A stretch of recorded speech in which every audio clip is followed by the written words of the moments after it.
Okay, so I thought I'd take you through how I build my drive shafts for my Team Associated TC7 touring car kit. It's a simple thing, but it's the type of thing that can let you down if they're not built properly.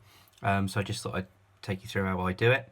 You have actually got a setup option as well on the drive shafts, because you've got a clip and a grub screw, or just a clip on its own.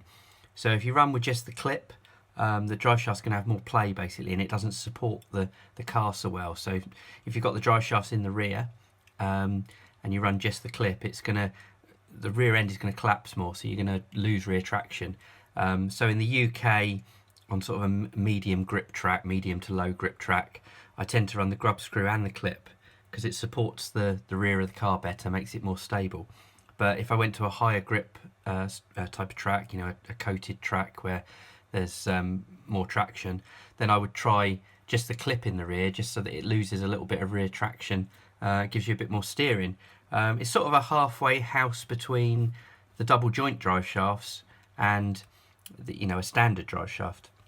And what I would say, if you're not gonna, ideally I would say you use the double joint drive shafts in the front. They always seem to be better.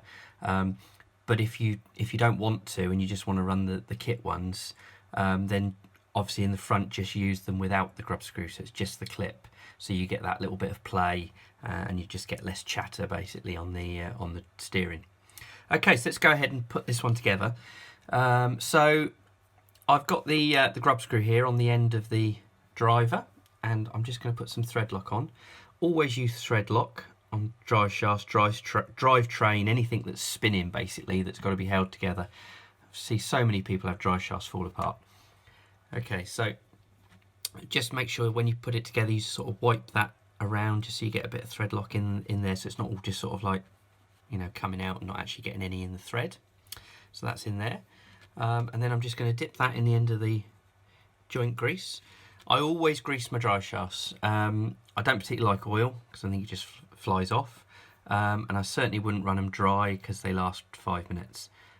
So I grease them, but I rebuild them regularly.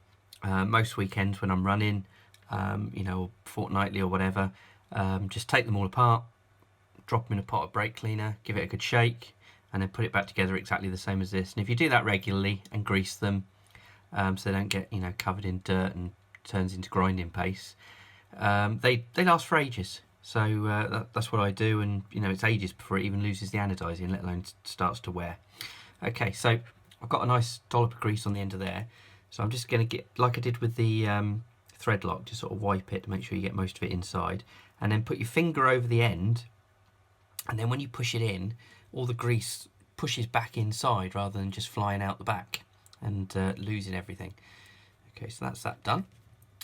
And then I'm just going to dip that end into the grease, get a nice coating on there, and just sort of make sure that's all coated inside. Right, and then the pin.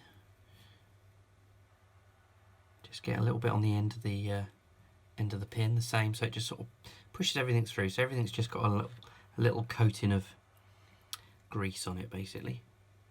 Pop that through, and then just lightly do up the grub screw, just so the pin can't fall out, because we need to put the clip on first to make sure that the pin's central, because if the pin's sticking out one side, it's going to bind up on the clip. So then just pop the clip on.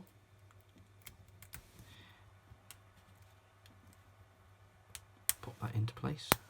There we go. That's it. And then just loosen the grub screw off. Sort of give it a wiggle around, make sure everything's in the centre, and then do that up nice and tight. And you should have a nice free action drive shaft if you just sort of rotate it round and make sure that it basically just hangs down and doesn't follow the shape of the drive shaft, so it's nice and free, nothing's binding up, there's no tight points, because sometimes you do get a bit of flashing on the where the parts are machined, you get a bit of flash in, so you can, if something's binding up, take it back apart and you might find there's just a bit of flashing on one of the edges. You can just clean off with a scalpel, and that's it. And like I say, if I was building it with just the clip, obviously I'd do exactly the same as I've done there, just without the grub screw, and that's it. Okay, thank you.